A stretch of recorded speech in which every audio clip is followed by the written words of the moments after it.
Be me, I am an architect specializing in residential design. My life is meticulously structured, much like my blueprints. My home, nestled in a quiet, tree-lined cul-de-sac, is my sanctuary. Every detail, from the drought-resistant landscaping to the precise alignment of my fence lines, is carefully considered. I appreciate order, respect, and the unwritten civic contract of a well-run homeowners association. For years, my existence was a testament to peaceful suburban living, a quiet oasis of curated calm.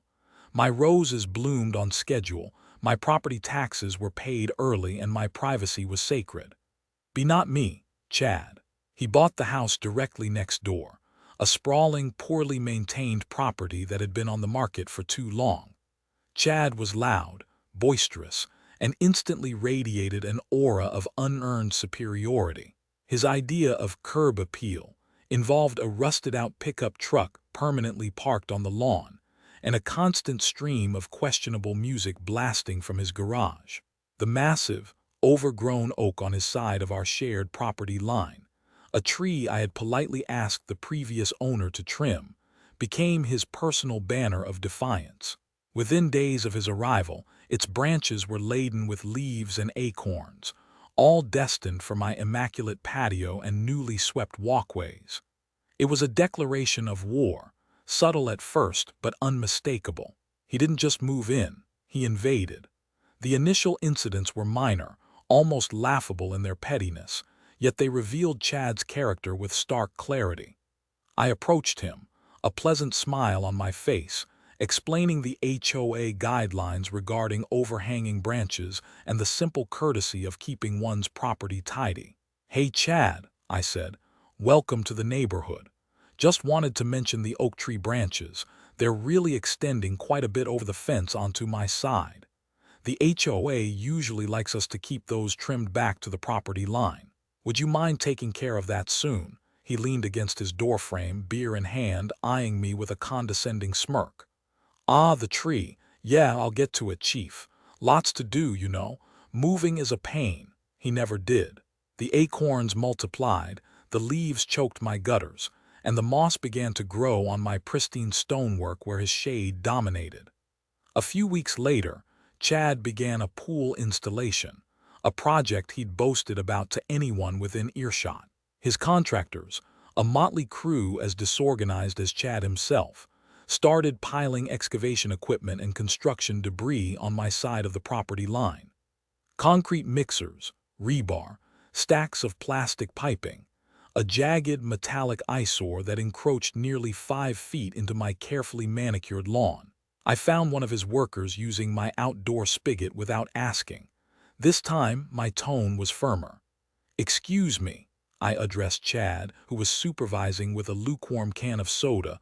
"Your equipment is well over my property line. This is trespassing. Please have your crew move it immediately." Chad waved a dismissive hand. "Relax, it's just a temporary thing. They need the space. What's the big deal? It's just a few feet of grass." I pulled out my phone, took several photos, geotagged them. "The big deal, Chad, is that this is my property. You need to respect it." His smile vanished. "Look, buddy, I'm doing a big project here. Don't be a pain. I'll make sure it's cleared when they're done." He turned his back, effectively ending the conversation. I filed a formal complaint with the HOA, attaching my photos and the survey documents from my purchase. The HOA's response: a canned email stating they'd look into it, followed by weeks of silence. It became clear Chad had already started cultivating relationships on the board, leveraging his superficial charm and sheer audacity. The final straw in this phase of escalation came during one of Chad's infamous weekend gatherings. The music, a thumping bass line that vibrated through my walls, started Friday evening and continued relentlessly until Sunday afternoon. His guests, a revolving door of loud, boisterous individuals, treated the entire cul-de-sac as their personal parking lot.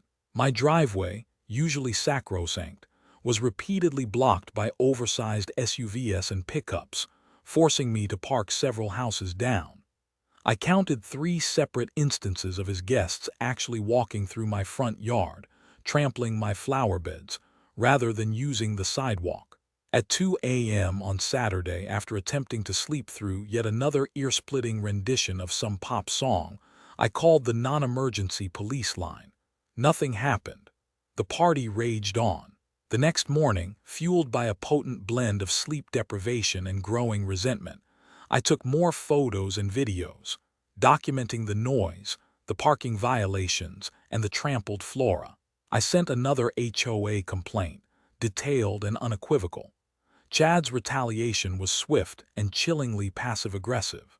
Within a day, he installed 2 industrial-grade motion sensor floodlights on the side of his house, aimed with precision directly at my master bedroom window. Every rustle of leaves, every passing cat, every errant gust of wind triggered them, bathing my room in blinding, artificial daylight throughout the night. It was a deliberate act of psychological warfare, a blatant infringement on my peace, and a clear signal that he intended to make my life a living hell. The true breaking point wasn't a single incident, but the brazen arrogance with which Chad continued to violate every shred of common decency and HOA regulation. Emboldened by the HOA's inaction regarding his pool equipment and the floodlights, Chad decided to expand his empire. His next project, a colossal, prefabricated metal shed, ostentatiously painted a ghastly shade of neon green, intended to house his collection of off-road vehicles. I watched, horrified, as the foundation for this monstrosity was laid. It was not just over the property line, it was egregiously so. My own surveyor's markers, placed years ago when I bought the house, clearly indicated the boundary.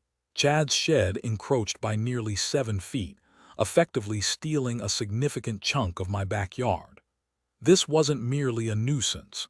It was an act of outright theft, a blatant disregard for my property rights and the aesthetic integrity of my home. I knew, with the precision of an architect who lives and breathes property lines, that this was illegal by both HOA bylaws and local zoning ordinances. A setback of at least 10 feet from the property line was explicitly mandated for any accessory structure. Chad's shed violated this on every count. I had my original survey documents, crisp and clear, detailing the exact boundary. I also commissioned a new official survey, paying a premium for a rush job. The new surveyor confirmed with laser precision that Chad's shed was undeniably over the line. I compiled a binder of evidence, both survey reports, dozens of photos with time-stamped and geotagged metadata, aerial maps highlighting the encroachment, copies of the HOA's CC and R's specifically detailing setback requirements and enforcement procedures. Armed with this undeniable proof, I approached Chad again. I kept my voice level devoid of emotion. "Chad," I stated, holding up the thick binder, "your shed is 7 feet over my property line. I have 2 certified surveys proving it, along with the HOA's own bylaws clearly stipulating a 10-foot setback. You need to move it." Chad, sprawled in a lawn chair, sipping a new brand of beer, merely chuckled. "Oh, the little architect got his protractor out, did he? Look, I talked to the HOA. They said it's fine. Temporary inconvenience, good neighbor policy. Why don't you worry about your rose bushes, old man?" His dismissal was laced with contempt. "Sue me," he sneered, taking a long swig. "You won't get anywhere, I know people." He then proceeded to elaborate on his plans for a second structure, an elaborate outdoor bar, complete with a built-in barbecue and sound system, even further into my airspace as if to mock my concerns. The shed itself already blocked the morning sun to a significant portion of my garden, threatening my prize-winning hybrid tea roses and casting a permanent, ugly shadow over my once vibrant yard. This wasn't just about property anymore. It was about an intentional assault on my peace of mind, my livelihood, and my very sense of home.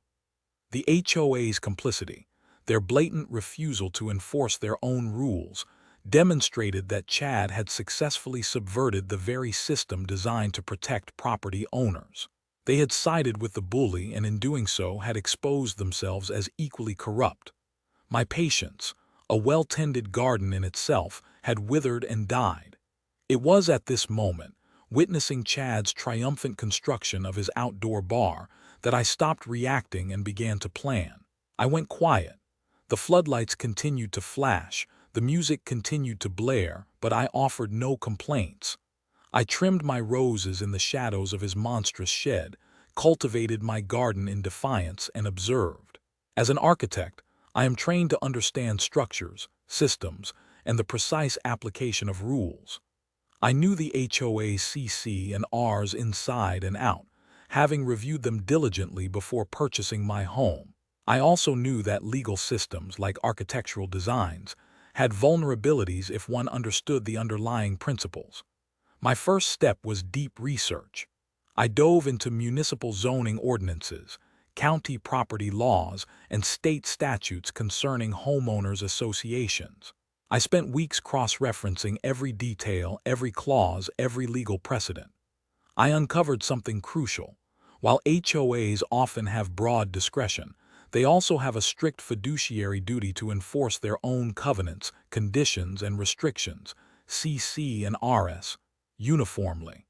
Selective enforcement, particularly when it benefits a board member or a favored resident and harms another, is illegal. Furthermore, I discovered that if an HOA deliberately ignores blatant violations that negatively impact another property owner, the injured party can bypass the HOA's internal processes and sue both the offending party and the HOA board members personally for damages and specific performance. This was the key. I meticulously documented everything. My initial emails to the HOA regarding the oak tree, Chad's pool equipment, the floodlights, and finally, the shed. Each complaint, each non-response, became a time-stamped exhibit. I documented every conversation, audio recording Chad's sneering dismissals and the HOA president's vague promises. I had my 2 survey reports, professional photographs, and now, video evidence of the shed and bar under construction, clearly showing their spatial relation to the official property line markers. I even created a detailed timeline, cross-referencing Chad's violations with the exact CC and R clauses he was flouting. I consulted, discreetly, with a property attorney not to initiate a lawsuit yet, but for strategic advice. He confirmed my interpretation of the law and enlightened me on the discovery rule, for statutes of limitations, and the process of establishing a pattern of non-enforcement. He also advised me on the concept of nuisance and depreciation of property value as quantifiable damages. My final preparations involved setting a few traps. I lodged minor, easily verifiable complaints about other neighbors, a slightly overgrown bush, a garbage can left out too long, and observed the HOA's swift and disproportionate response. They sent stern letters, imposed small fines. This established a clear pattern. The HOA was perfectly capable of enforcing rules when it suited them, but they chose to ignore Chad's egregious violations. This deliberate inaction, this selective enforcement, was a powerful weapon. I let Chad finish his shed and his bar. I let him bask in his arrogance, convinced he had won. I wanted his structures fully built, fully integrated, past the point of easy removal. I wanted him to feel absolutely invincible. I also learned about a specific clause in our CC and Rs. Any structure built over the property line, once challenged and proven, incurred a fine of $500 per day until removed, payable to the affected party, retroactively to the date of initial complaint. I let those fines accumulate quietly, day by day, for months. Chad was building not just a shed, but a mountain of debt. The moment finally arrived. Chad's neon green shed and grotesque outdoor bar stood as defiant monuments to his unchecked ego. He was throwing another one of his infamous parties, music once again rattling my windows, the smell of barbecue smoke fouling the air. He looked utterly triumphant. I, meanwhile, was at my desk, meticulously finalizing documents. I didn't bother with the HOA email address this time. Instead, I sent certified letters, return receipt requested, to Chad directly, and to each individual member of the HOA board. The letters weren't mere complaints. They were formal notices of intent to sue, detailing a comprehensive lawsuit for property encroachment, nuisance, depreciation of property value, and severe emotional distress against Chad. Crucially, against the HOA board members personally. I detailed counts of breach of fiduciary duty, gross negligence, and selective enforcement of CC&Rs, citing specific state statutes and legal precedents. Attached were copies of all my evidence, 2 certified survey reports, hundreds of timestamped photos and videos, detailed transcripts of my recorded interactions with Chad and the HOA president, copies of the specific CC&R clauses violated, and a spreadsheet calculating the accumulated daily fines. Chad surprisingly came over the next morning, clutching the certified letter, his face a mottled shade of red and purple. "What the hell is this, Anon?" he bellowed, waving the envelope. "Another one of your crazy complaints. I told you to sue me, little man, you won't get a dime. My lawyer will laugh you out of court." I met his rage with an unnerving calm.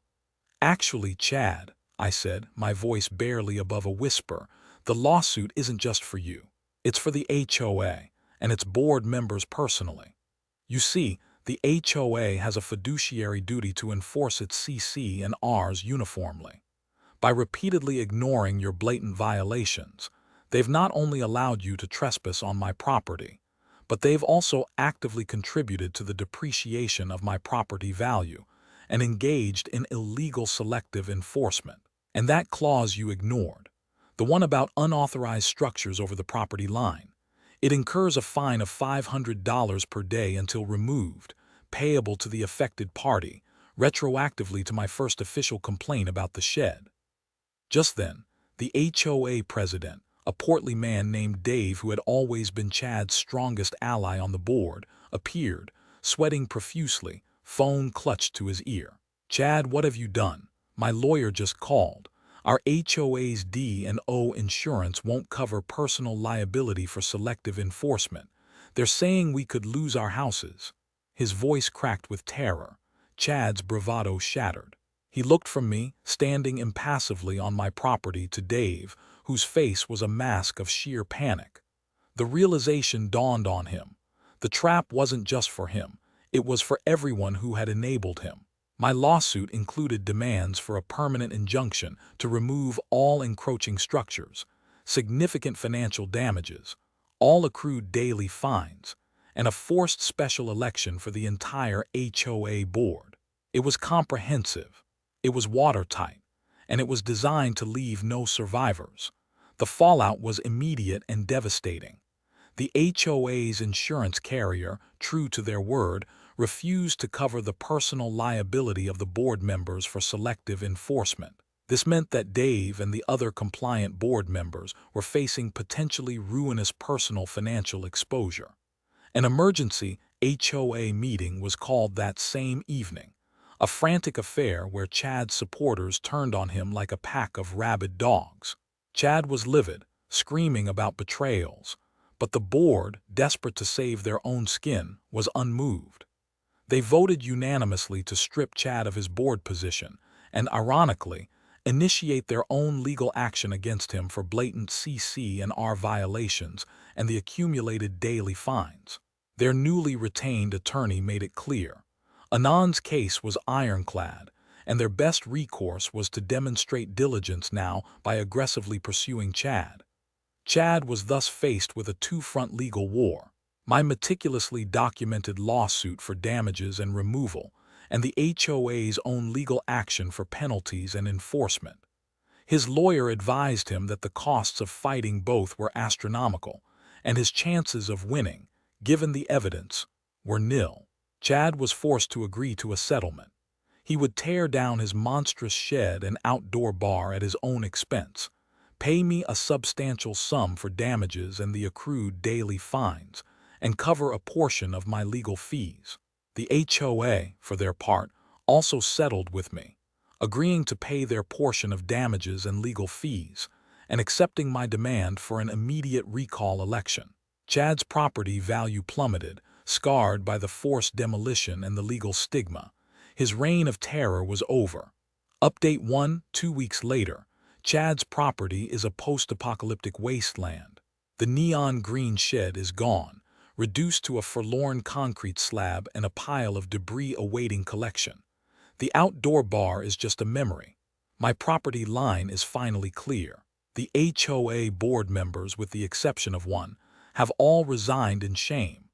New elections are underway, with a slate of candidates promising stricter enforcement and greater transparency. I just received the initial settlement check, a satisfying sum that far exceeded my wildest expectations, covering all damages and the accrued $500 per day fines. My roses, though still struggling, finally have sunlight. Update 2, 3 months later. Chad's house is on the market, dramatically undersold.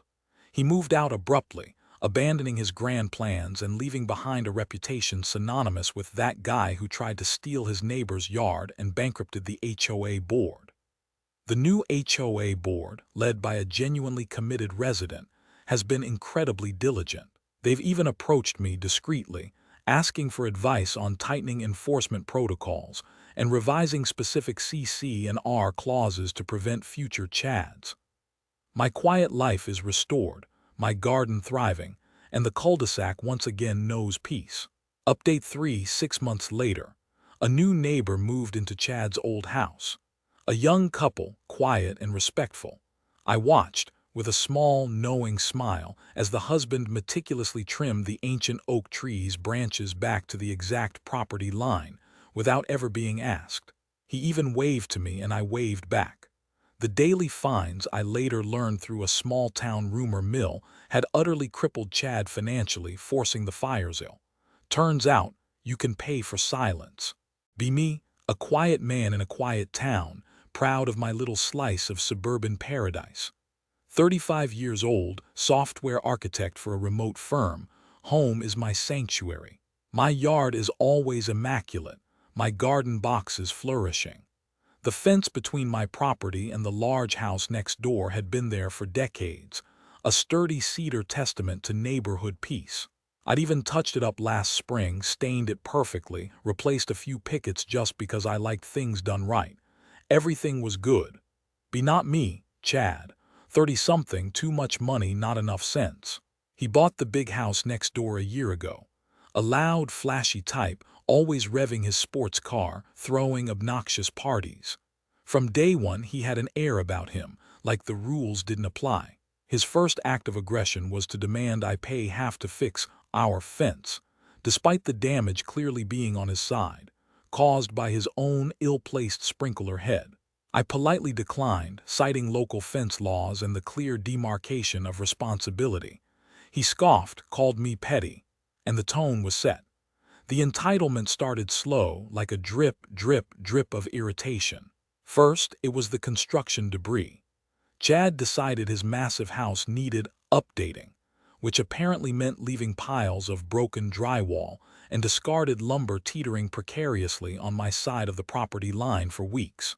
My attempts at polite requests were met with "chill out, man, it's just a little bit, we'll get to it." The HOA, a sleepy bunch run by Chad's buddy, offered a shrug and a "can't really enforce anything until it's permanent." Then came the noise. Oh, the noise. Weekend parties that lasted until 3 a.m., a constant bass thumping through my living room. Weekday mornings brought the whine of power saws at 6 a.m. I kept meticulous logs, dates, times, decibel readings. I tried earplugs, white noise machines. My peace, once a fortress, was under siege.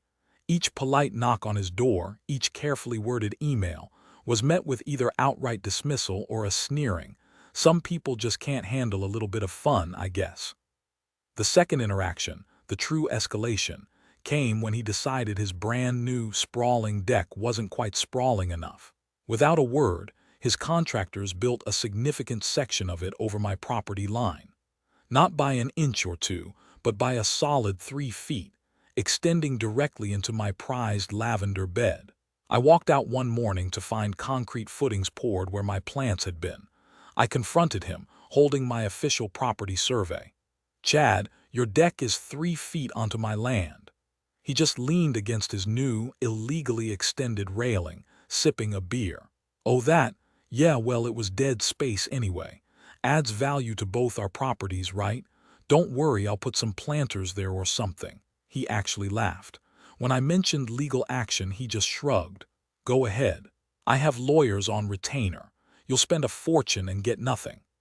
The third infuriating interaction happened when he demanded I remove my ancient oak tree, a beautiful, majestic specimen that had been there longer than either of our houses.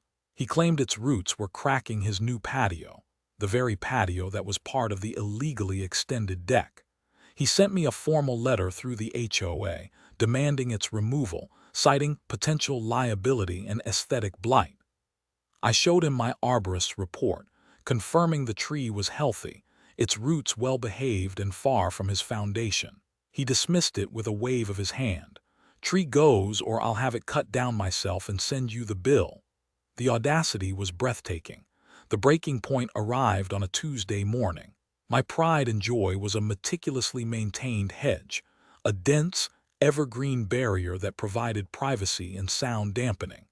It was entirely on my side of the property line, a verdant wall I'd spent years cultivating. I came home from a quick grocery run to find a landscaping crew, hired by Chad, actively hacking away at it. Not trimming, but clear-cutting a significant section, leaving a jagged, gaping hole where the hedge had been thickest. Chad stood there, supervising, a smug grin on his face. Needed a clearer view of the street, he called out, as if it were perfectly normal to destroy someone else's property. He saw the fury in my eyes. Learn your place, old man, he sneered. This is just a warning. Next time it'll be more. My sanctuary was violated, my peace shattered, and my property openly vandalized. The cost to replace the hedge was thousands and years of growth. But it wasn't just the money. It was the brazen contempt for boundaries, for law, for common decency. That's when I stopped reacting and started planning. Chad thought he had won. He didn't know I wasn't just some old man. I was a software architect. My entire professional life was about finding elegant, systematic solutions to complex problems, uncovering hidden vulnerabilities, and exploiting them with surgical precision. For the next 3 weeks I was silent. Chad likely assumed I was intimidated. He was wrong. I was studying. My master plan began with legal reconnaissance. I didn't just reread the HOA bylaws. I downloaded every single amendment, every historical resolution, every case file from the past 20 years. I cross-referenced them with city zoning ordinances, building codes, and state property laws. I spent hours poring over plat maps at the county recorder's office, studying historical property surveys, looking for any discrepancies, any forgotten easements, any loophole. I found a few. One in particular, regarding permanent structures extending onto adjacent property, was a goldmine. It stipulated not just fines but mandatory demolition at the owner's expense, and if not complied with, the city could perform the demolition and place a lien on the property for the cost, plus significant penalties. Next, evidence gathering. This was my forte.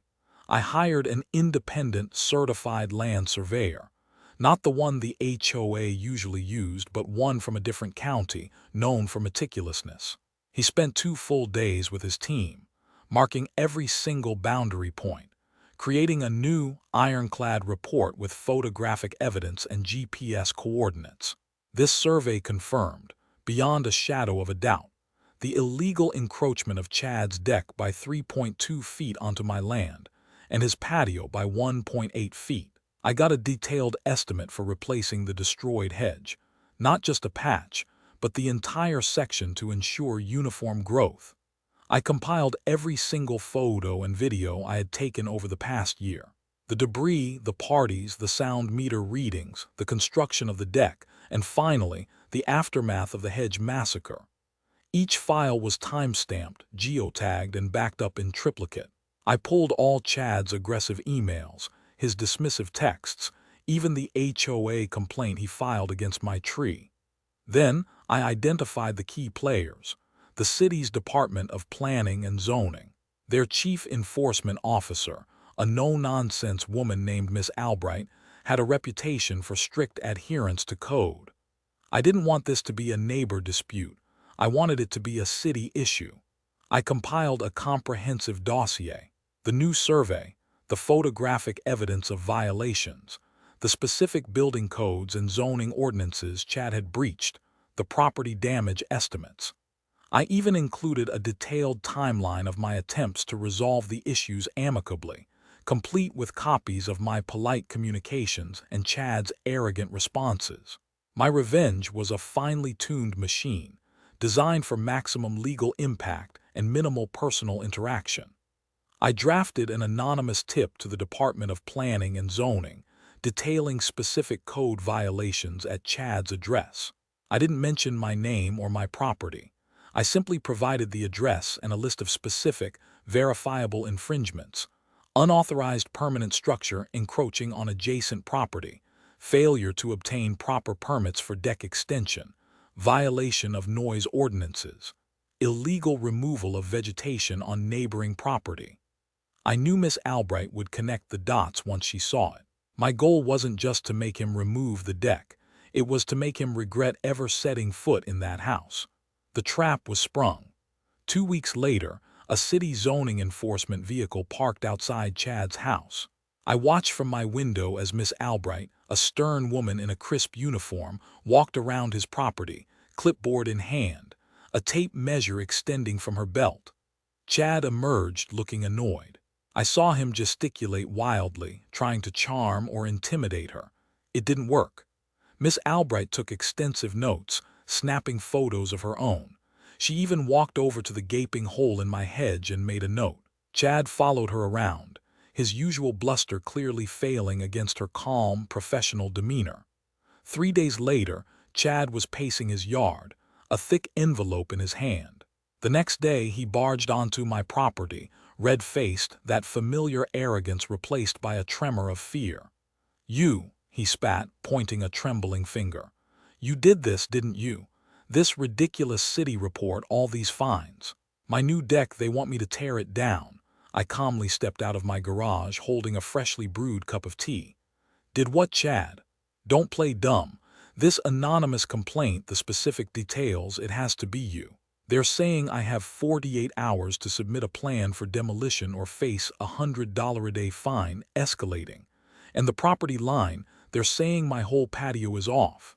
"Well, Chad," I said, taking a slow sip, "if your deck and patio are indeed encroaching on my property, as a certified survey from the county shows, and as city ordinances clearly state regarding unpermitted structures, then yes, they would require demolition. And fines." His face paled. "Survey? What survey? That old thing of yours was garbage." "Not that old thing, Chad. A brand new, independently certified survey. And I believe the city has a copy now, along with photographic evidence of all the violations, including the explicit destruction of my hedge, which they valued at quite a substantial sum, given its maturity." I paused, letting it sink in. "And don't forget the dozens of noise complaints, all duly logged and submitted to the appropriate authorities. They're quite keen on quiet residential zones, you see." He stammered, his bravado crumbling. "This is insane. You can't just do this. I'll sue you. I'll ruin you." "You could try," I replied, my voice dangerously calm. "But it wouldn't be me you're suing. It would be the city of Crestwood enforcing its own codes, and perhaps a few choice neighbors who also have documented grievances. Oh, and you'd be fighting against the certified surveyor's report and my extensive collection of dated photographs, including the ones showing you supervising the destruction of my property. I've even got recordings of our conversations, your threats, all backed up and easily accessible. A judge might find that compelling." He stood there, mouth agape, the color draining from his face. The realization of his complete, utter defeat washed over him. He wasn't dealing with a petty neighbor. He was dealing with a force of methodical, legal nature that he had unwittingly unleashed upon himself. "My house. It's unsellable like this," he whispered, the arrogance finally shattering. The fallout was swift and absolute. Within a week, Chad received not one but 3 official notices. The first was from the Department of Planning and Zoning, ordering the immediate demolition of his illegal deck extension and a section of his patio, along with a list of escalating fines for multiple zoning and building code violations. The second was from the HOA, which, under scrutiny from the city, was forced to act. They levied massive fines against him for property damage, noise violations, and noncompliance with their bylaws regarding permanent structures. His cronies on the board quickly recused themselves, leaving him exposed. The third notice was a civil demand for damages from me, covering the full cost of replacing my hedge, the independent survey fees, and legal consultation fees, all backed by my meticulously gathered evidence. He tried to fight it, but every avenue was blocked. The city had put a lien on his property for the unpaid fines, effectively making it unsellable until all violations were cured and fees paid. His lawyers on retainer apparently advised him that his case was unwinnable. Update 1, 2 weeks later. Chad's house is a construction zone. What used to be his proud, sprawling deck is now a gaping, ugly hole where the foundations were ripped out. The section of his patio that encroached on my land has been jackhammered away. The fines are stacking up, and I hear through the grapevine that his bank is getting antsy about the liens on the property. He tried to list the house for sale, but with active violations, no buyer would touch it. He looks like a ghost, haunting his own destroyed backyard. My new hedge plants are already in the ground, carefully chosen to eventually blend seamlessly with the remaining section. Update 2, 1 month later. Chad finally managed to offload his house. He sold it to a local property investment firm at a significant loss, desperate to escape the mounting legal and financial pressure. The firm, I learned, is now suing Chad for non-disclosure of the active city violations and liens. Turns out as his clause wasn't quite broad enough to cover blatant, intentional concealment. My property value, on the other hand, has actually increased. With the illegal structures gone and the peace restored, my home is once again the sanctuary it was meant to be.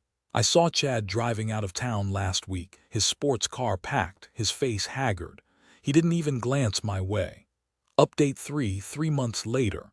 The new neighbors are a quiet, retired couple.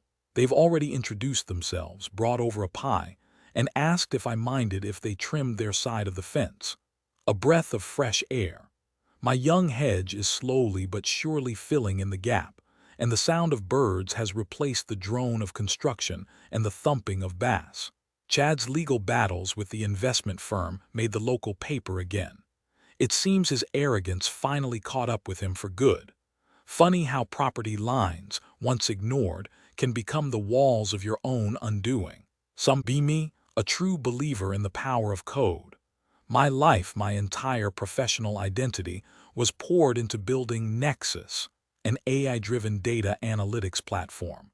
It wasn't just another tech solution. It was a revolution in predictive modeling, designed to help businesses optimize everything from logistics to market strategy with unprecedented accuracy. I started it in my garage, spent 6 years eating ramen and sleeping 3 hours a night, finally bootstrapping it to a point where we were generating real revenue and attracting serious attention. My team was small, brilliant, and fiercely loyal. Nexus was our shared dream. After a breakthrough demo at a major tech conference, we secured a Series A funding round, valuing us at a healthy $75 million. The future seemed limitless. Be not me, Reginald Reggie Thorne, the angel investor who spearheaded that Series A 40-something, perpetually tanned, with a smile that never quite reached his eyes and an expensive watch that seemed to tick louder than any other sound in the room. He spoke in platitudes about synergy and disruption, always with a condescending pat on the shoulder. Reggie immediately secured a board seat then, citing operational efficiencies and my need to focus on the technical vision. He maneuvered himself into the role of interim CEO. He assured us it was temporary, just until we found the right talent to scale. A shark in a bespoke suit, and I, naive fool that I was, had just invited him into my aquarium. The first red flags appeared subtly, like faint whispers in the data streams I constantly monitored. My carefully constructed research and development budgets, meticulously planned to onboard the best machine learning engineers and expand our server infrastructure, started getting overridden. Reggie would call me into his opulent new office, previously our communal brainstorming space, and lean back in a chair that looked like it cost more than my first car. "Look, Chief," he'd begin, using the dismissive nickname he'd adopted, "I appreciate your passion for the tech, truly, but you're thinking too small. We need to divert these funds to marketing initiatives and strategic partnerships. Trust me, I know growth. This is how you go from a 7-figure valuation to 10 figures." He'd flash that insincere smile. I'd examine the revised spreadsheets.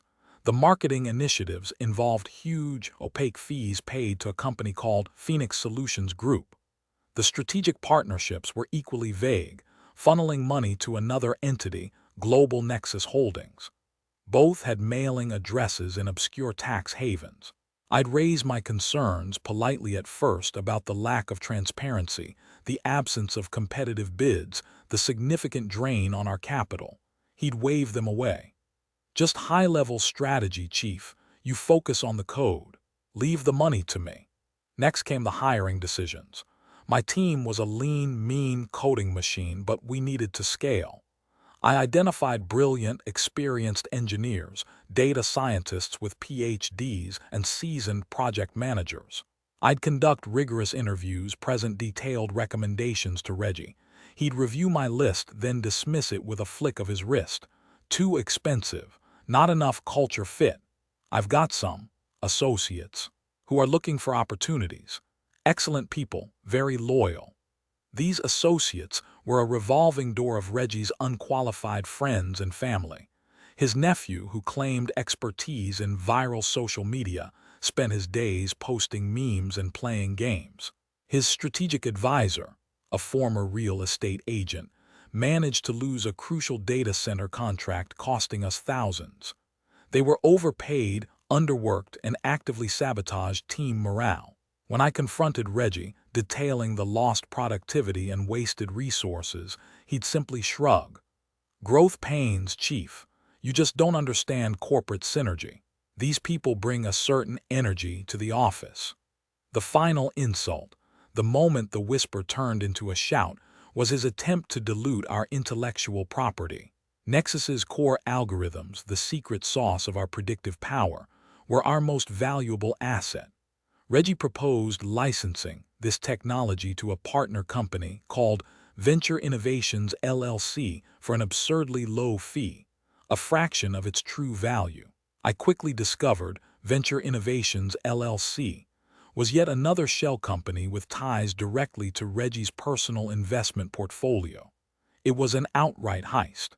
He was attempting to gut the very heart of my company, transfer its most valuable asset to himself, and leave us with scraps. I fought him tooth and nail at a board meeting, presenting market analysis, patent comparisons, and detailing the catastrophic long-term implications. He countered with vague legal jargon and veiled threats about fiduciary duty to explore all revenue streams. He pushed it through, leveraging his board votes and the fear he'd instilled in the other investors. It was clear. Reggie wasn't building Nexus. He was dismantling it piece by piece for his own enrichment. The breaking point arrived with a chillingly formal email copied to the entire board. Reggie, citing underperformance, a direct result of his own managerial incompetence and financial malfeasance, announced the necessity of a dilution event. He proposed a new funding round at a ridiculously low valuation, less than half of what we'd secured just a year prior. This move wasn't about raising capital. It was a hostile takeover in plain sight. Such a low valuation would effectively wipe out my substantial founder's equity, giving Reggie and his cronies majority control.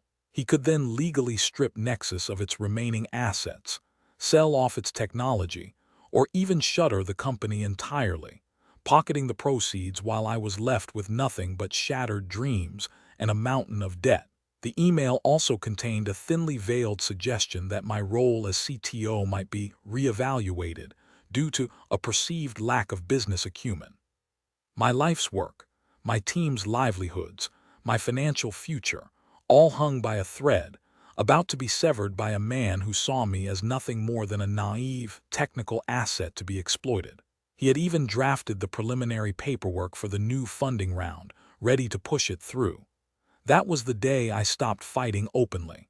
The shouting matches, the passionate appeals, the reasoned arguments, they had all been useless. Reggie thrived on confrontation, twisting my frustration into proof of my emotional instability and lack of corporate understanding. Instead, I went quiet. I became agreeable, even submissive. I nodded along to his increasingly ludicrous directives, letting him believe he had broken me. But beneath the surface, a cold, calculating resolve hardened. I had built Nexus from the ground up, and one of its foundational tenets, instilled from day one, was absolute, immutable data integrity. For security, compliance, and debugging, I had architected comprehensive, cryptographically hashed logging into every single layer of the platform. Every API call, every database transaction, every financial record tied to a project, every asset transfer. It was all there, time-stamped, traceable, and impossible to alter without leaving a glaring, undeniable trace. My master plan began with leveraging this foundational strength. First, I initiated a covert data mirror operation. Over several weeks, working late into the night, I created an encrypted, off-site mirror of every single byte of Nexus's operational and financial data. This wasn't just a backup, it was a forensic snapshot. It included not only our public-facing financial records, but also the raw, underlying logs that tracked individual user actions, server access, board meeting minutes, Reggie's internal email exchanges, and most critically, the detailed invoices from his Phoenix Solutions Group and Global Nexus Holdings. Each transaction, each communication, each log entry was cross-referenced with its immutable blockchain hash, ensuring absolute proof of its authenticity and origin. Next, I laid the bait. I anonymously tipped off a mid-level analyst at the Securities and Exchange Commission, not with specific accusations against Reggie, but with concerns about unusual transaction patterns within the tech startup sector, specifically mentioning certain indicators I had observed and documented in other, similarly structured companies. I subtly guided the analyst toward Nexus's public filings, highlighting the sudden shift in our R&D spending and the opaque nature of our strategic partnerships. The goal wasn't for them to immediately raid us, but to start an internal inquiry, to put Nexus on their radar and get them digging. A quiet, persistent investigation just beneath the surface. Then came the internal trapdoor. I designed and implemented a hidden feature within Nexus's core backend. It was a complete, granular audit trail that could be remotely activated by a specific, multi-factor authenticated key. When activated, this feature wouldn't just display the sanitized, summarized data Reggie was used to seeing. It would unveil the raw, immutable logs, connecting every single financial transaction and strategic decision directly to the user IDs and IP addresses responsible.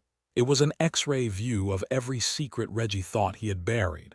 I created a secure, encrypted key accessible only to me that would spring this trap. Finally, I identified the crucial loophole. Reggie's embezzlement, while brazen, was also sloppy. He often used his shell companies without perfect operational separation. Some transactions, particularly those involving the licensing of our IP to Venture Innovations LLC, accidentally crossed state lines or involved international wire transfers to offshore accounts. This wasn't just a matter for state corporate fraud laws. This brought federal jurisdiction into play. Federal wire fraud, money laundering, securities fraud, these were the big guns, the ones that interested the SEC, the FBI, and the IRS. My off-site data mirror included irrefutable proof of these federal offenses. I had a clear path, backed by irrefutable evidence, ready to be unleashed. The board meeting for the dilution event was set for a Tuesday. Reggie arrived in a freshly pressed suit, radiating a smug, triumphant aura. He had already circulated his proposal, a damning document that painted me as an incompetent technologist incapable of understanding market realities. He presented his case to the board, his voice dripping with condescension, outlining how my lack of business acumen and unrealistic expectations had necessitated this painful but necessary course correction. He projected slides showing manipulated financial projections, claiming Nexus was teetering on the brink of collapse and that only his bold new vision could save it. I sat silently through it all, my face a mask of weary resignation, just as I had planned. Let him revel in his moment. Let him feel invincible. When he finally finished, leaning back in his chair with a self-satisfied smirk, he gestured to me. "Chief, do you have anything to add, or are you ready to acknowledge the inevitable?" I stood up slowly, calmly, and walked to the main projector. "Reggie, before we proceed with this necessary dilution, I would like to share an unexpected discovery. Over the past few weeks, while preparing for the new funding round, my team and I unearthed a fascinating feature within Nexus. Our platform's audit capabilities are, in fact, far more robust than even I initially believed." I held up my phone, tapped a single icon, and activated the internal trapdoor. The projection screen, which minutes ago displayed Reggie's carefully doctored slides, suddenly flickered. Then it exploded with a torrent of raw data. A live streaming feed of immutable logs, transaction IDs, IP addresses, and user profiles. It showed the true flow of funds: Reggie's shell companies, the inflated invoices, the unauthorized transfers to Phoenix Solutions Group and Global Nexus Holdings, the sham IP licensing scam with Venture Innovations LLC. Each line of data was tied directly to his Nexus user ID, his corporate IP, his personal devices. The exact dates, times, and amounts of every single embezzlement transaction. Reggie's face, a second ago smug, went utterly ashen. His jaw literally dropped. He started to stammer. "What is this? This is fabricated. A malicious hack." I met his terrified gaze. "Fabricated? Hardly, Reggie. This is the immutable log of every transaction, every decision, every financial maneuver tied to your digital footprint within Nexus. It's the truth, raw and unfiltered. Your marketing initiatives and strategic partnerships were quite thorough, weren't they? Especially the ones involving your cousin's fishing tackle company in Panama, which somehow managed to bill us for $500,000 in cloud infrastructure consultancy last quarter." Just then, the conference room door swung open. 3 stern-faced individuals in dark suits, followed by 2 uniformed officers, walked in. They were led by the very SEC analyst I had anonymously tipped off, now accompanied by agents from the FBI and the IRS. The analyst held up a badge. "Mr. Thorne, we have some questions regarding federal wire fraud, securities manipulation, and potential international money laundering. We understand you were just discussing a significant dilution event related to Nexus. Perhaps you'd like to explain the discrepancies in the company's financial records that are currently being displayed." Reggie was utterly speechless. He looked from the screen detailing his crimes to the federal agents, his world crumbling around him. His bravado vanished, replaced by a desperate, trapped look. You set me up," he whispered, glaring at me. I looked him dead in the eye, my voice calm, almost sympathetic. "No, Reggie, you set yourself up. I just ensured the truth had a voice, and that voice is now amplified by the full weight of federal law enforcement." Reggie Thorne was escorted out of the board meeting in handcuffs, his expensive watch ticking silently as his entire fraudulent empire imploded around him. The remaining board members, initially stunned, quickly moved from shock to furious indignation. They immediately voted to remove Reggie from the board, revoked his shares, which, by a clause I had smartly included in our initial agreements, reverted to the company's equity pool, and authorized full cooperation with the federal investigation. My company was saved. The disastrous dilution event was halted. My team, who had been quietly suffering under Reggie's misrule, felt a profound sense of justice. Word of my calculated takedown spread like wildfire through the tech industry. I went from being seen as a brilliant but naive founder to a shrewd, dangerously competent operator. Update 1, 2 weeks later. The immediate aftermath has been a whirlwind. Reggie's personal and corporate assets have been frozen. It turns out the fishing tackle company in Panama was indeed a sophisticated shell corporation. He used to funnel money from multiple ventures. The SEC and FBI investigation revealed he'd been running similar schemes for years, preying on promising startups. Class action lawsuits from his previous victims are already starting to pile up. Nexus, meanwhile, is recovering beautifully. Our reputation for ironclad internal controls and my decisive action has attracted a new wave of genuinely interested and ethical investors. We're finally back on track. Update 2, 3 months later. Reggie Thorne is facing multiple federal charges: wire fraud, securities fraud, money laundering, and even obstruction of justice for attempting to destroy evidence. Bail was denied, deemed an extreme flight risk. His former associates, sensing the severity of the situation, are all cooperating with the prosecution, flipping on him like dominoes. The company's valuation has soared to 3 times its initial series. We've hired a new, competent CEO, and I've resumed my role as CTO, leading our expansion efforts. The Reggie Thorne incident is now a mandatory module in our new employee onboarding security training. Update 3, 6 months later. Justice has been served. Reggie Thorne was convicted on all counts after a relatively swift trial, the evidence from Nexus's immutable logs proving irrefutable.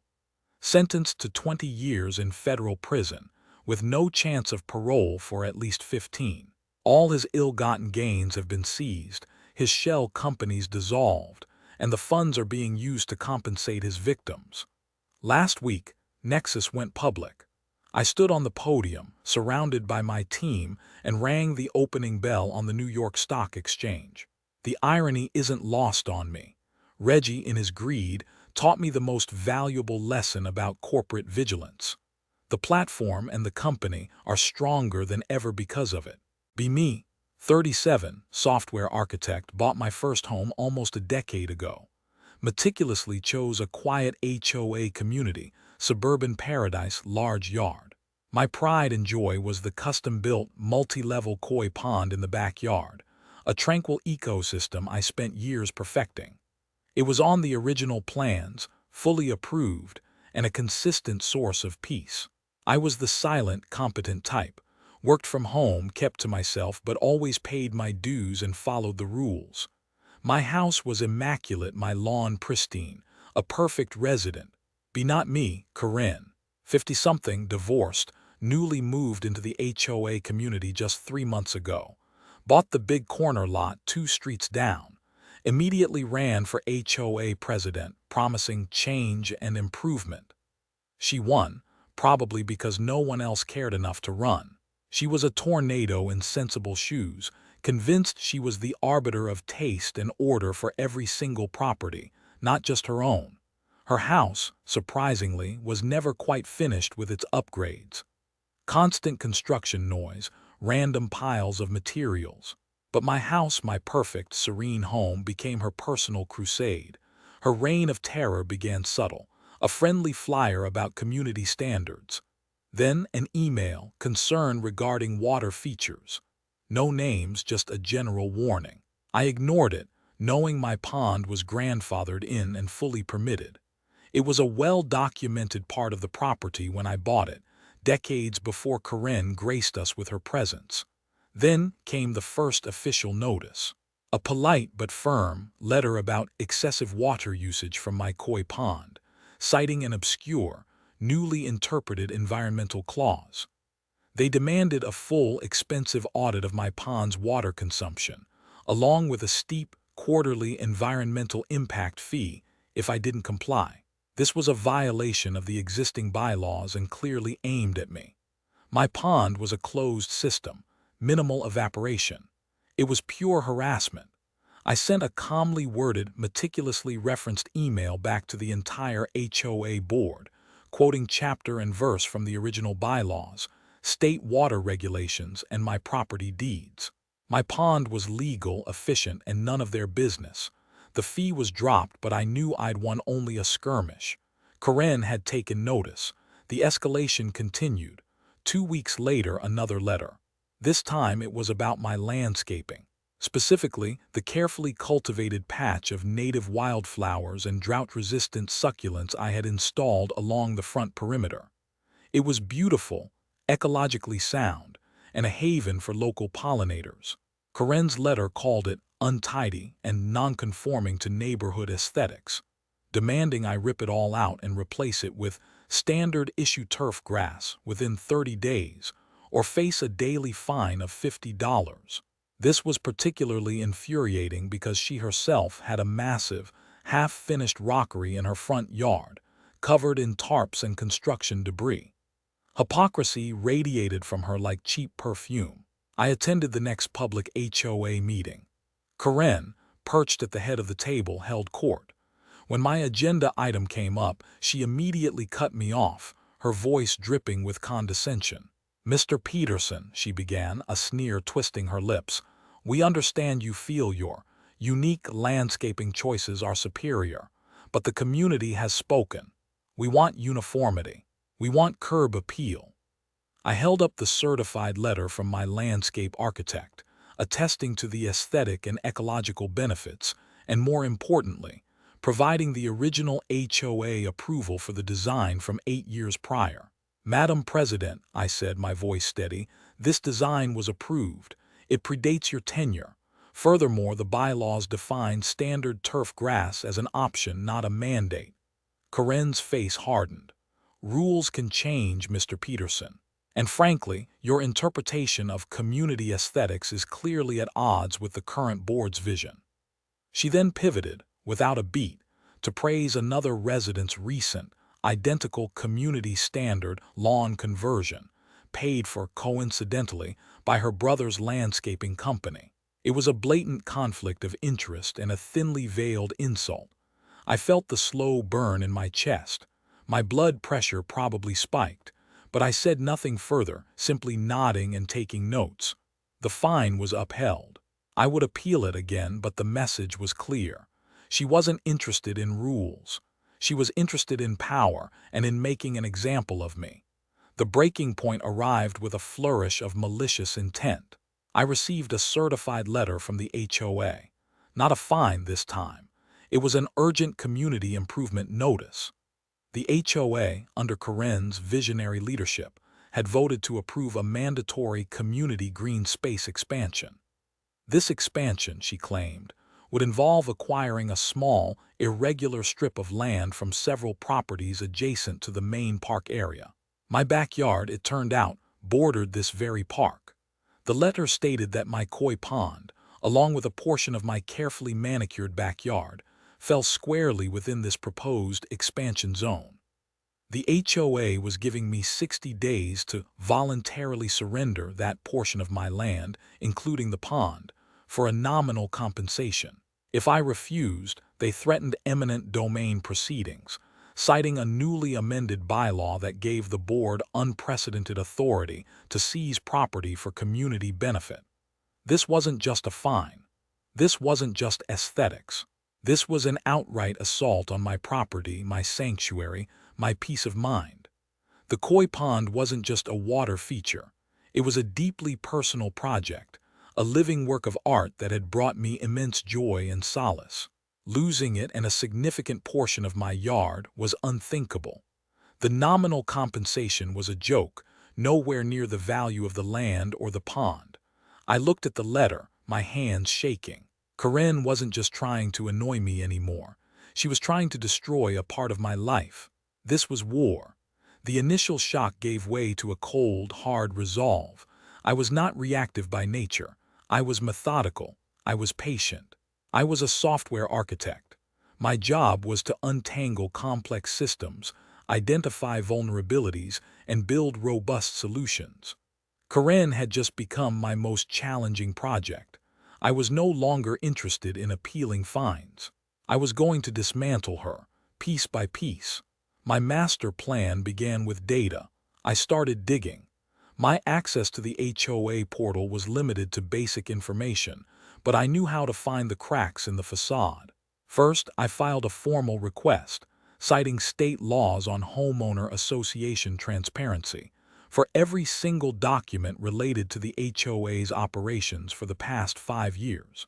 This included all meeting minutes, financial statements, budgets, contractor invoices, board member disclosures, and any legal correspondence. I knew they couldn't refuse, not legally. The sheer volume of documents would be overwhelming for a normal person.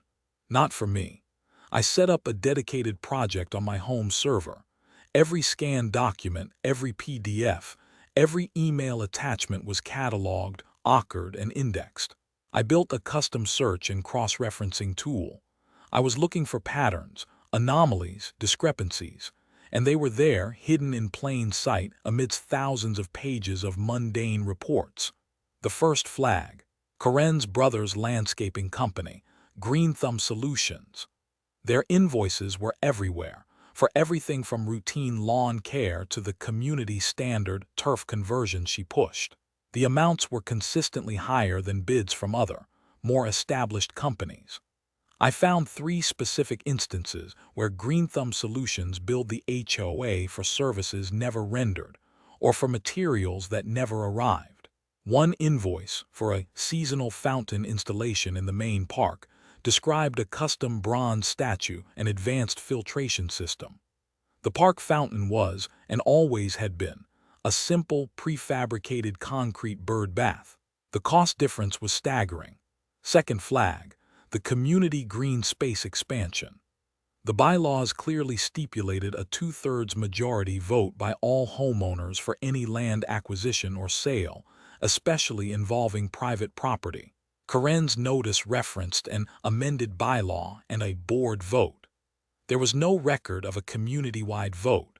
I found the meeting minutes where the amendment was pushed through. It was at an emergency board meeting called with less than 24 hours notice, attended only by Karen and 2 other board members she had recently appointed. The agenda item was vaguely worded, and the vote was recorded as unanimous, with no dissenting opinions or even a discussion. It was a procedural nightmare, rendering the amendment completely null and void under state law. Third flag, and the most damning: Karen's own property. While she was demanding I rip out my native landscaping, her perpetually under construction home was a direct violation of multiple HOA rules. I cross-referenced construction permits with HOA approval requests. She had none for half of the work being done, and the community improvement assessment she'd pushed through, ostensibly for upgrading common areas, had suspiciously large payouts to Greentext Solutions for site preparation and materials staging on her private lot. She was using HOA funds to subsidize her own home renovations, disguised as community projects. The exact numbers, dates, and account transfers were meticulously laid out in my digital ledger. I wasn't just gathering evidence. I was constructing an airtight case. I found the specific clauses in the state's HOA Regulatory Act that she had violated: conflicts of interest, misappropriation of funds, procedural irregularities, and attempted unconstitutional seizure of private property. I prepared a comprehensive, multi-tabbed spreadsheet, complete with hyperlinked documents, cross-referenced regulations, and a clear, chronological narrative of her abuses.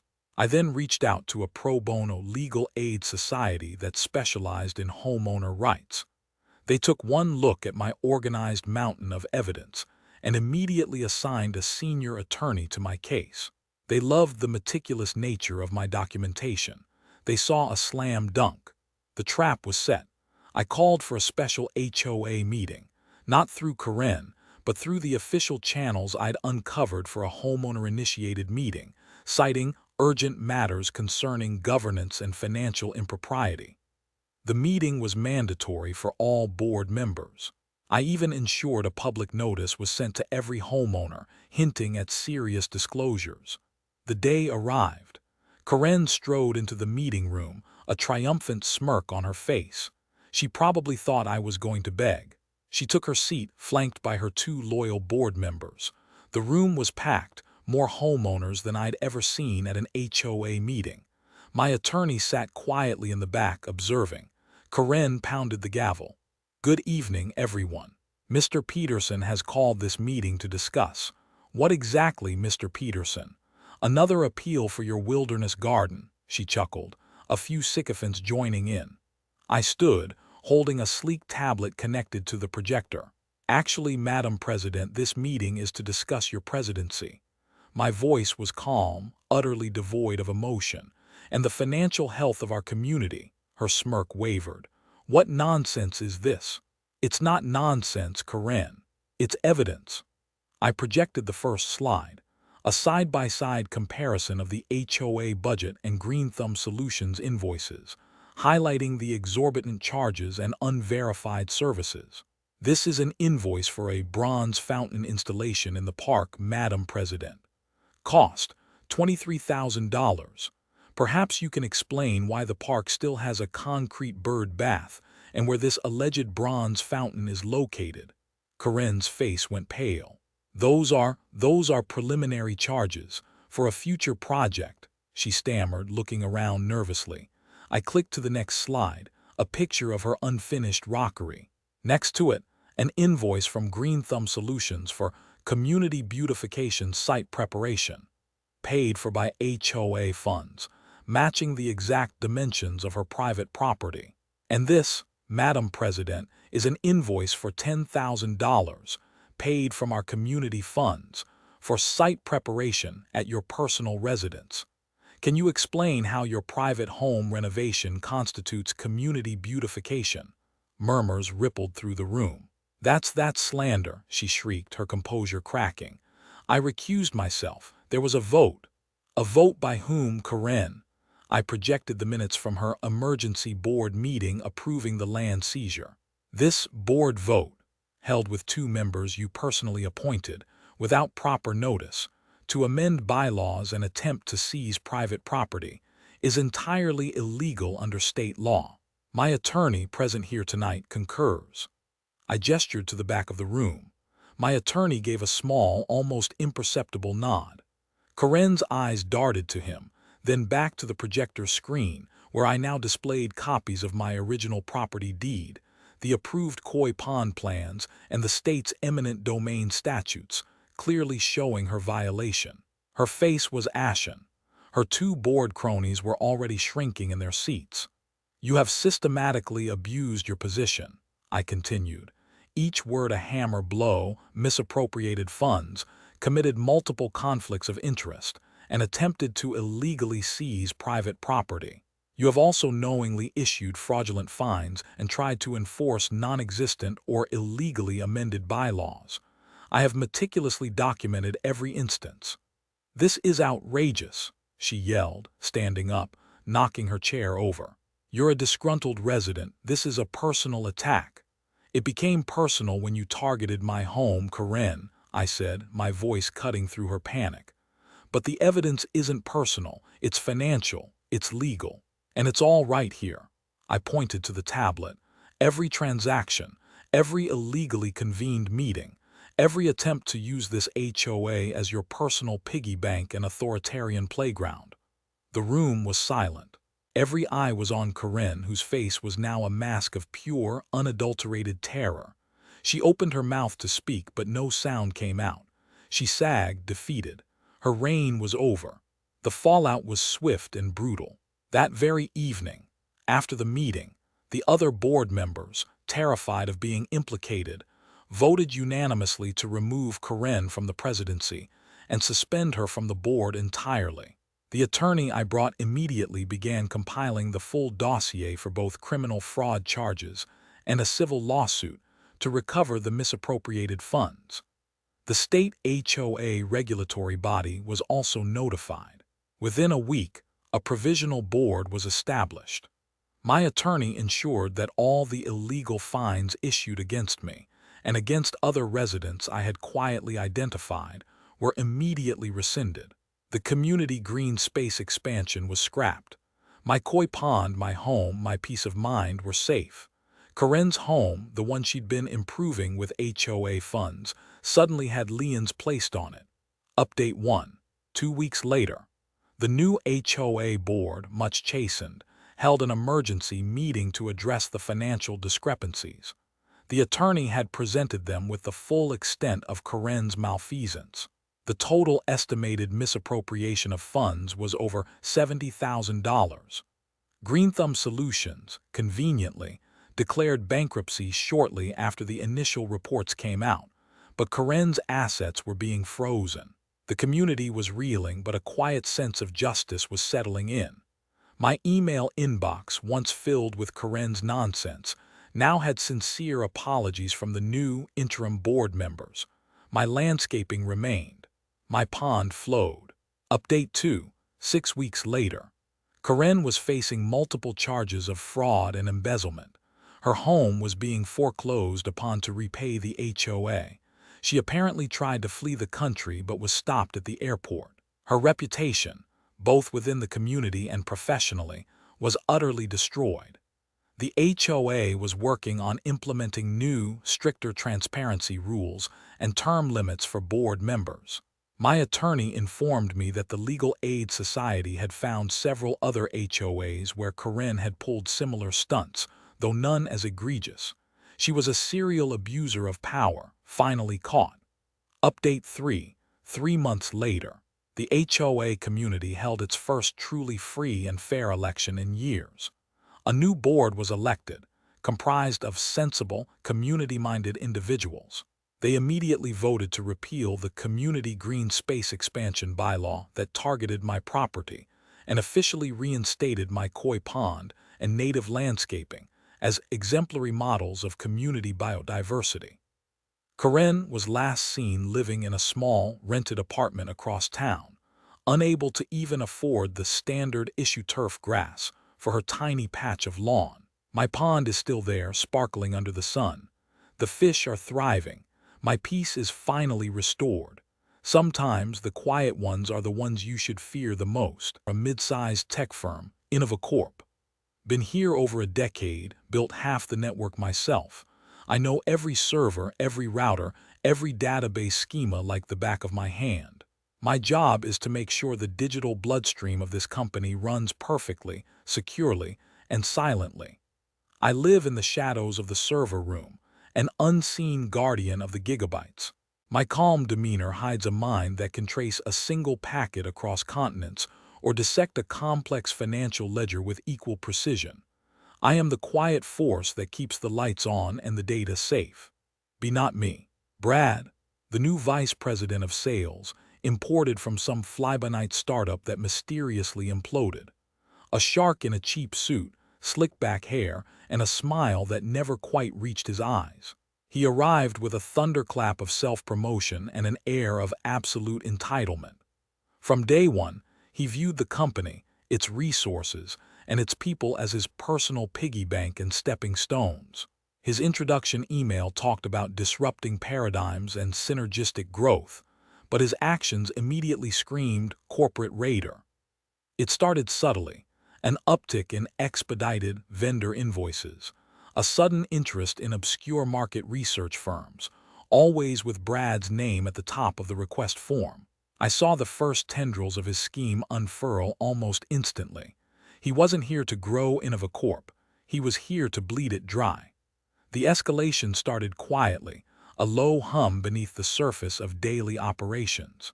Week 3, Brad sends a priority email to my team, CCing a couple of lower-level managers. He needs unrestricted administrative access to the sales database, claiming his innovative new algorithms require direct manipulation of core data to optimize lead generation. He even attached a vague, buzzword-laden document attempting to justify it. My policy, drilled into me by years of experience and security audits, is strict role-based access. No single person gets that kind of unrestricted access, especially not an executive whose technical acumen is clearly non-existent. I responded professionally, explaining the security protocols and offering to work with his team to implement a more secure, auditable data integration method. Brad was not pleased. He stormed down to my cubicle, a place executives rarely ventured, smelling of expensive cologne and cheap ambition. "Look, Anon," he sneered, "I don't have time for your bureaucratic red tape. My vision requires agility. Just give me the keys. Are you intentionally trying to slow down progress?" His voice was a low growl, but his eyes were pure ice. I met his gaze calmly. "Brad, my job is to protect this company's data. Unrestricted access for a single user is a massive security vulnerability. Any data changes would be untraceable. If your algorithms are legitimate, we can build a secure API. If they require direct database manipulation, we need to understand why." He scoffed, dismissed my concerns as IT nitpicking, and stalked off, muttering about finding someone more cooperative. I immediately logged the interaction and archived the email chain. The first red flag was planted. Months passed, and Brad's entitlement grew like a noxious weed. He began to abuse company credit cards, not for lavish dinners, but for an increasing number of peculiar consulting services and training seminars from obscure entities. These invoices would hit our accounting system with Brad's approval, often for round, suspicious figures like $19,999 or $49,500. Each transaction looked innocuous enough on its own, easily hidden among the legitimate expenditures of a bustling sales department. But I had a habit of reviewing network traffic and resource allocations, and something about the sheer volume of these smaller, non-standard transactions caught my eye. They were just below the threshold that usually triggered higher-level financial scrutiny. I started a shadow ledger, a quiet, internal project tracking every one of these peculiar vendor invoices, cross-referencing them with the companies listed. Many of the consultancies seem to exist only as P.O. boxes or single-page websites. No real digital footprint, no genuine business activity. When an accountant flagged a purchase order for advanced lead generation software from a company that appeared to be registered to a residential address, Brad smooth-talked his way out of it, blaming a new vendor setup hiccup.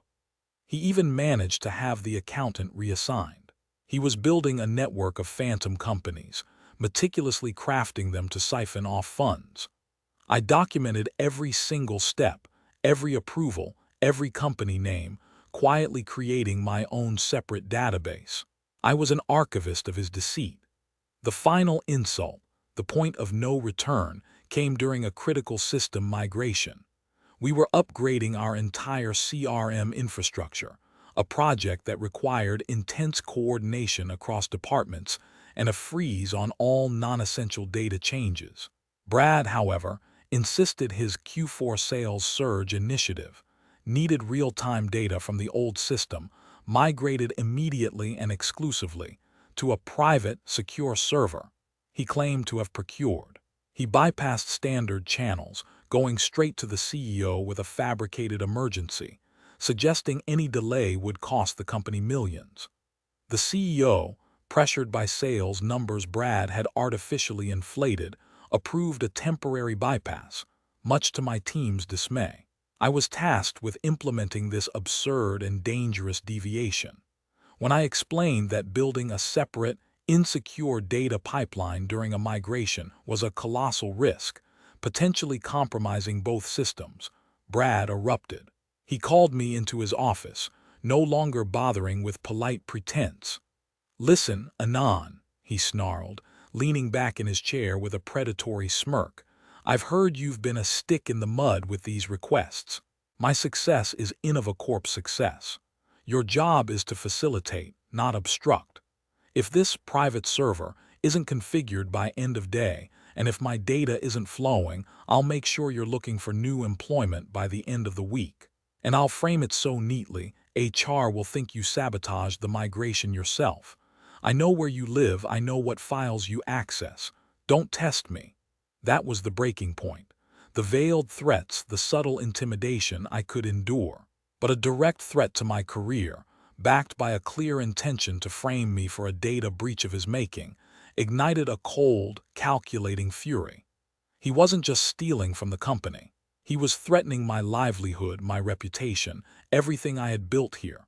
My patience, which had stretched thin over months of his antics, snapped. The quiet guardian was now a hunter.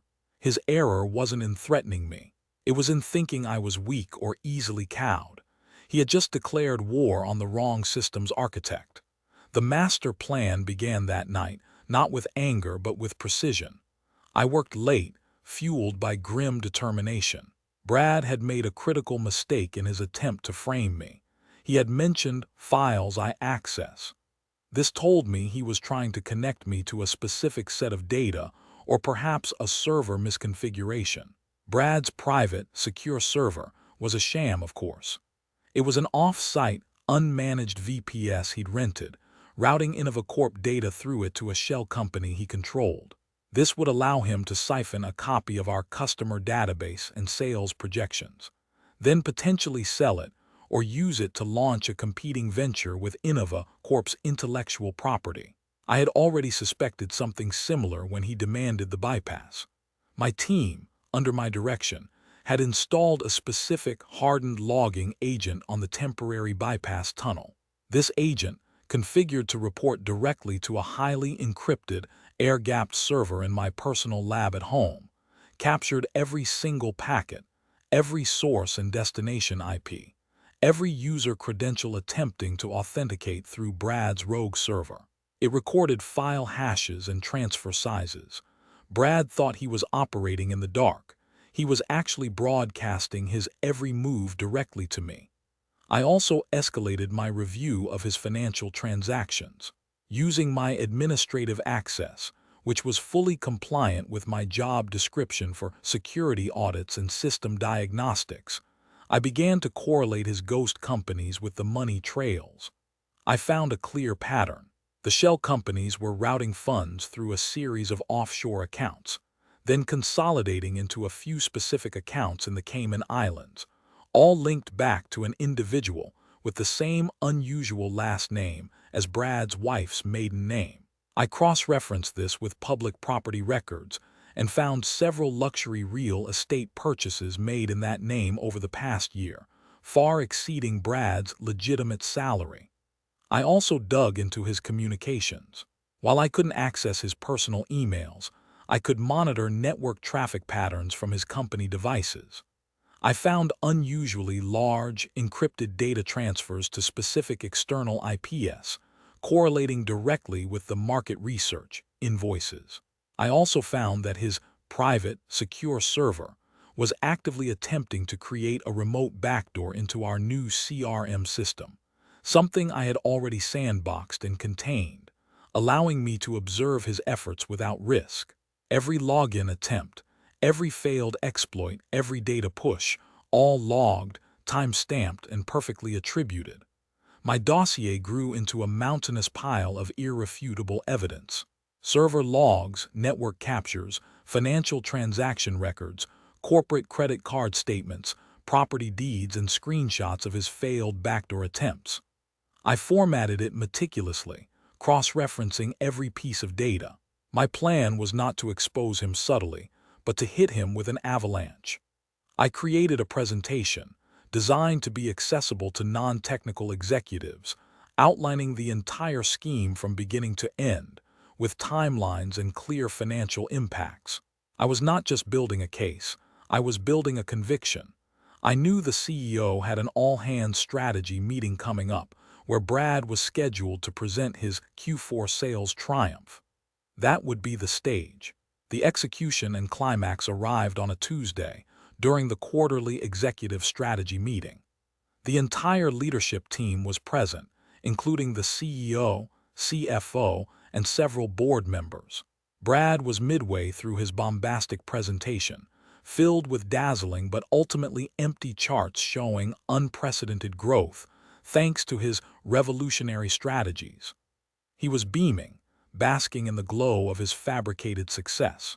And finally, Brad announced with a flourish, I want to thank our IT department, specifically Anon, for enabling the seamless integration of our new systems.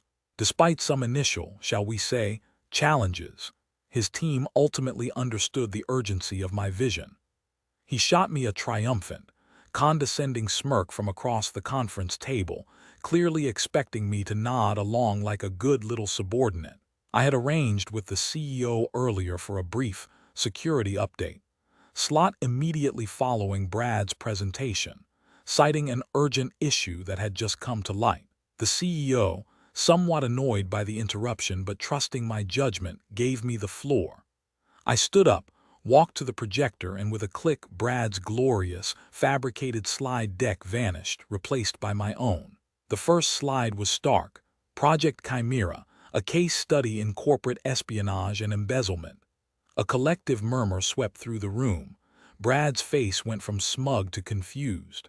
I need to address a critical security breach that has been ongoing for several months, I began, my voice calm and steady. It involves the unauthorized diversion of company funds and intellectual property, orchestrated from within. Brad scoffed loudly. This is preposterous. Anon, what is this amateur hour? You're derailing a critical meeting. I ignored him, advancing to the next slide. It displayed a detailed diagram of the network traffic flow from InnovaCorp's sales database to Brad's private server, then onward to a series of offshore accounts. This diagram illustrates how our customer data and sales projections have been routed through an unsecure external server, then copied and transmitted to entities unknown. That's a temporary staging server, you idiot, Brad blustered, his face beginning to redden. For my private, proprietary algorithms, we discussed this. Indeed, we did, I replied, clicking to a screenshot of Brad's email demanding administrative access, which I refused due to the inherent security risks. Next slide. However, a temporary bypass was created at your direct instruction. A screenshot of the CEO's temporary approval. We implemented enhanced logging on that bypass. The next slide displayed a ledger of Brad's specific financial transactions, correlating with the shell companies. These are invoices approved by you, Brad, totaling over $700,000, paid to companies that, upon investigation, appear to be fronts. Companies like Global Synergy Solutions, which is registered to a P.O. box in Panama, and Apex Market Insights, which shares a residential address with a relative of yours. Brad bolted upright. Lies, fabrications. This is an attack. He's trying to sabotage my department. He pointed at me, his finger trembling. He's the one with access. He's the one who manipulates the network. Every single network alteration, every access log, every transaction, I continued, voice unwavering, is logged and timestamped. And conveniently, Brad, we have logs of your repeated attempts to gain unauthorized backdoor access to our new CRM system, which you tried to blame on my team. A final slide displayed the meticulously documented backdoor attempts, including the specific IP address traced to Brad's home office. You also failed repeatedly to cover your tracks digitally. My systems captured every single byte. Brad's bravado crumbled. His face was pale, his eyes wide with dawning horror. He looked around the table at the stunned faces of the executives, then back at me, pure hatred mixed with utter defeat. You trapped me, he whispered, a guttural sound. You trapped yourself, Brad, I said, my gaze steady. I merely documented it. The fallout was swift and absolute. Within hours of my presentation, Brad was escorted from the building by security, his access badges revoked, his company phone and laptop confiscated. The CEO immediately initiated an internal and external forensic audit. The numbers were staggering. My conservative estimate of $700,000 was just the tip of the iceberg. Brad's scheme, involving inflated invoices, shell companies, and outright theft of intellectual property, amounted to over $2 million siphoned from InnovaCorp over less than a year. The board members were apoplectic. The CFO, typically unflappable, looked like he'd aged a decade in an afternoon. The legal department immediately filed a criminal complaint and began freezing assets associated with Brad and his proxies. InnovaCorp, being a publicly traded company, had to issue a carefully worded press release about unforeseen internal financial irregularities. But the buzz in the industry was deafening. My name, once whispered only in server rooms, was now echoing through executive corridors. Update 1. 1 week later, Brad is formally terminated. InnovaCorp's legal team is moving aggressively.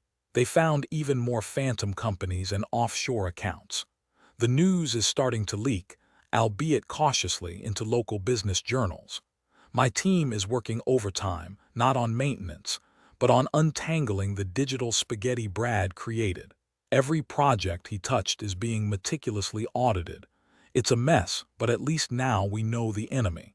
The CEO personally thanked me, a rare occurrence. He said I saved the company from a much greater catastrophe. Feels good, man. Update 2. 1 month later. Brad has been formally charged with multiple counts of fraud, embezzlement, and corporate espionage.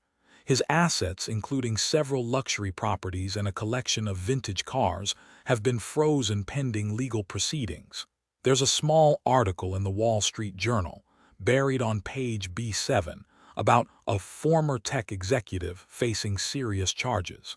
His name isn't explicitly mentioned, but the details are clear enough for anyone in the industry. My former boss, the head of IT, has been promoted to a new chief security officer role, and I've been tapped to take over his previous position, effectively putting me in charge of all core infrastructure.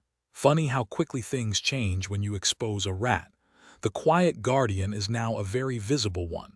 Update 3. 3 months later, Brad was found guilty on all major counts, sentenced to a lengthy prison term and ordered to pay restitution that he will likely never be able to cover. His family has disowned him, his reputation is in tatters, and he's completely bankrupt. InnovaCorp has tightened its financial oversight and security protocols significantly. My new office has a window, a true luxury for a systems architect. The air-gapped server in my home lab, once my secret weapon, is now a testament to vigilance. Sometimes the quiet ones are the ones you should truly fear. Brad found that out the hard way. Be me, Anon, senior financial analyst at a mid-tier tech firm, been here a decade. I know the books, the systems, the people. I am quiet, methodical, and I see everything. My job is to make sure money goes where it's supposed to, and that nobody, no matter how high up, thinks they're above the rules. I like rules. They provide structure. They provide justice when someone tries to break them. I am good at my job. Very good, be not me, Chad, our new VP of Sales, a walking, talking stereotype of corporate entitlement. Nepotism hire, fresh from a consulting gig at his father-in-law's company. Blonde hair slicked back, permanent smirk, drives a car that costs more than my annual salary. He arrived like a hurricane in a tailored suit, blowing through budgets, dismissing established protocols, and acting like the world was his personal ATM. He was loud, incompetent, and had an insatiable hunger for undeserved power and money. He was going to be a problem, a big problem. The first clash came swiftly, predictably. Chad submitted an expense report for a client entertainment dinner. The total was obscene, enough to feed a small army, and the venue was a notoriously exclusive club known for its private rooms and exorbitant prices, not its business lunches. The receipts were handwritten, blurry, and lacked proper itemization. It screamed red flags. I politely flagged it for insufficient detail, requesting a clearer breakdown and verification of attendees. Chad stormed into my office. His face was a thundercloud. "What is this, Anon? You're holding up my report. Do you know who I am?" he sneered, leaning over my desk. I met his gaze calmly. "Yes, Mr. Chad, you are the VP of Sales, and these are company policies." For all expenses over $500, we require itemized receipts and a clear list of all attendees with their company affiliations. This report is for $7,000. It doesn't meet the standard. He scoffed. It was a critical client, highly confidential. I can't just give you a list of names just to prove it. I shook my head. I cannot. It's a breach of our fiduciary responsibility. You can resubmit with proper documentation or I can deny it. He threatened to go to HR, to my director. I simply nodded. That is your prerogative, Mr. Chad. The report was denied. He hated me from that day forward. That was just the beginning. Chad started redirecting company resources like they were his personal toys. He demanded our IT department prioritize obscure infrastructure upgrades for his new sales platform, which turned out to be a barely functional, custom-built CRM developed by a small, unknown vendor called Synergy Solutions Group. He then began siphoning significant portions of the marketing budget into brand awareness campaigns with this same vendor. Synergy Solutions Group was always slow to deliver, overpriced, and their results were consistently underwhelming. I started building a silent file, cross-referencing vendor invoices, internal project requests, and communication logs. The pattern was clear as day. The third, truly infuriating incident saw Chad begin to use confidential sales data in ways that were highly unethical, bordering on illegal. He demanded weekly, highly granular sales reports, detailing our most profitable clients and their current contracts. He claimed it was for advanced market analysis to identify new growth areas. Instead, I discovered he was using this proprietary information to establish an offshore consulting firm, subtly poaching our own low-margin clients and undercutting our services with his private enterprise. He wasn't just stealing company resources, he was stealing company business. I tracked his data access, noting every download, every report requested, every time-stamped interaction with our secure servers. The logs were pristine. The evidence was accumulating, a quiet avalanche waiting to fall. The breaking point arrived in a seemingly innocuous budget meeting. Chad, emboldened by a recent win on a new account, which, ironically, my team's diligent pricing analysis had secured, decided it was time to consolidate his power. He proposed a strategic realignment of several departments, including mine. His plan was simple: absorb my financial compliance team into his sales operations, making me report directly to him. His justification was streamlining financial oversight for sales initiatives, but the implication was clear. He wanted to silence me, to bury my ability to flag his increasingly egregious activities. He didn't stop there. He simultaneously moved to reallocate nearly 30% of my department's existing budget to his sales and marketing divisions, citing enhanced market penetration strategies through his beloved Synergy Solutions Group. This wasn't just a threat to my job. It was a blatant power grab that would cripple our ability to perform independent audits, leaving a gaping hole in our internal controls. It was an open invitation for him to run wild. In the meeting with HR present, he looked directly at me, a smirk playing on his lips. "Anan, I'm sure you understand the necessity of this synergy. You either get with the program or you get out. This is how we're doing things now." My blood ran cold, but my expression remained neutral. He had crossed the line. My livelihood, my team's livelihood, and the very integrity of the company were now directly threatened. His arrogance had blinded him. He thought his position, his connections, his sheer volume of bluster would protect him. He saw me as a minor annoyance, a pedantic numbers guy. He completely underestimated me. I stopped reacting and started plotting. My master plan began to take shape, quiet and meticulous, like a spider weaving an invisible web. I understood the company's financial systems better than anyone, the deep, dark corners of vendor agreements, compliance regulations, and internal audit trails.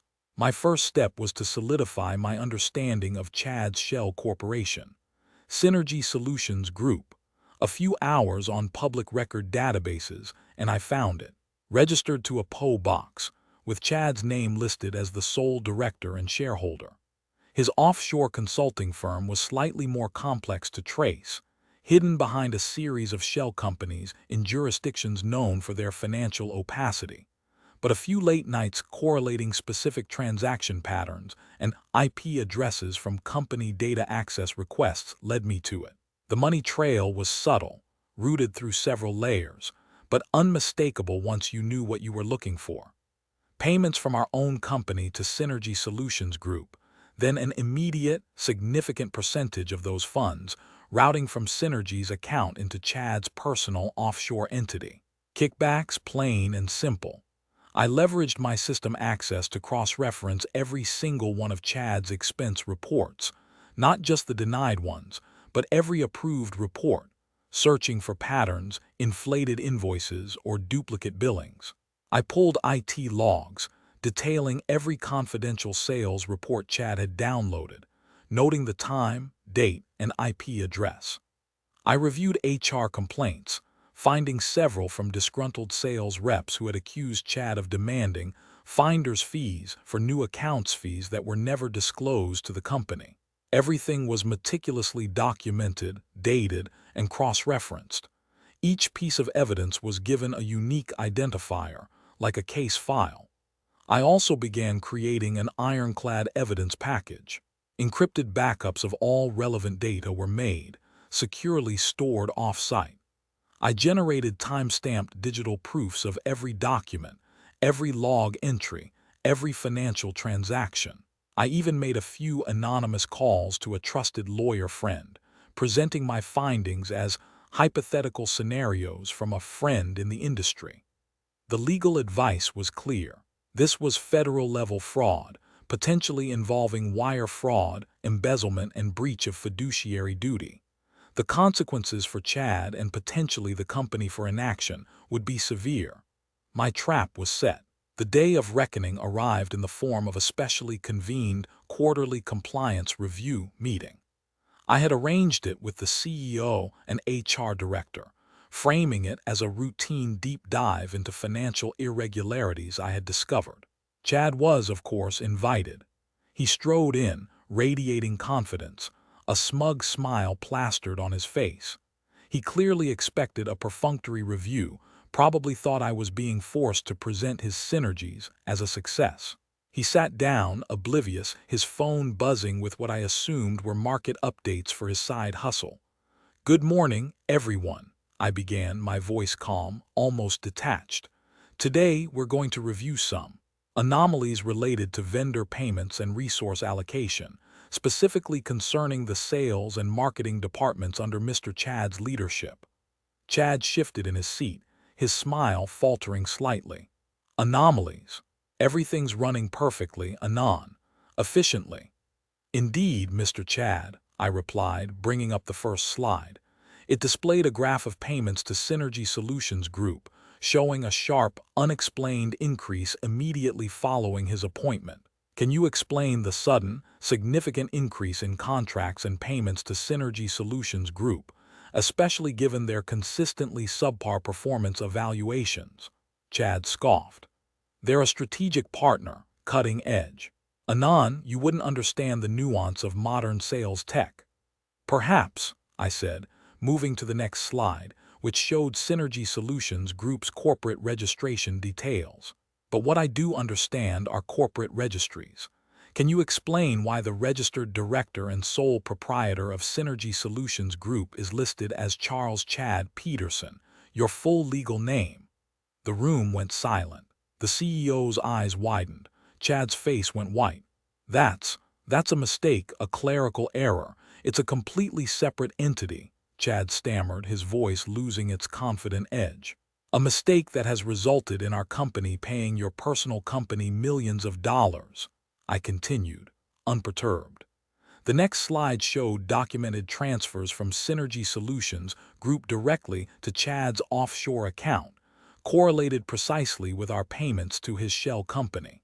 "And can you explain these recurring deposits, totaling over $2 million, From Synergy Solutions Group into your personal offshore account in the Caymans. The CEO slammed his fist on the table. Chad, what is the meaning of this? Chad pushed back his chair, his eyes darting wildly. It's a setup. He's always hated me. Anon is just jealous. This is all fabricated. Hate has nothing to do with it, Mr. Chad, I stated, my voice like ice. This is about fiduciary duty, corporate compliance, and federal law. I have compiled comprehensive evidence, including verified payment trails, public records, internal communications, and IT access logs, all cross-referenced and independently verified. This isn't fabricated, this is fact. The final slide summarized the charges: wire fraud, embezzlement, and breach of fiduciary duty. His face crumpled. The game was over. Chad was immediately escorted from the building by security. His company badge was revoked. His access to all systems cut off on the spot. An emergency internal investigation was launched, but my evidence package was so meticulously prepared, so utterly irrefutable, that it was a mere formality. Within hours, the company's legal team began preparing civil charges to recover the embezzled funds. Simultaneously, based on the scale and nature of the fraud, they initiated contact with federal authorities. Chad's career, his carefully constructed facade of success, shattered into 1,000,000 pieces. His arrogance had been his undoing. His blindness to my methodical precision had cost him everything. Justice, slow and cold, had arrived. Update 1. 2 weeks post-incident. Chad has been officially terminated for gross misconduct and fraudulent activity. The company is pursuing full civil restitution for all damages. More importantly, federal investigators have officially launched their own inquiry. Heard through the grapevine, Chad's personal assets are already under review. His expensive car, the one that cost more than my annual salary, is probably next. Update 2. 2 months post-incident. The federal grand jury has indicted Chad on multiple counts of wire fraud and embezzlement. His assets are officially frozen, preventing him from liquidating anything he hasn't already hidden. I saw a social media post from a mutual acquaintance. Chad is apparently trying to sell his mansion, frantically, to cover legal fees. The smug smirk is long gone, replaced by a desperate, panicked expression in every blurry photo. Update 3. 6 months post-incident. Chad has been convicted and sentenced. The judge came down hard, citing the blatant breach of trust and the scale of the fraud. He's looking at significant prison time, not just a slap on the wrist. The company has successfully recovered a good portion of the losses, thanks to the asset freezes. My efforts didn't go unnoticed.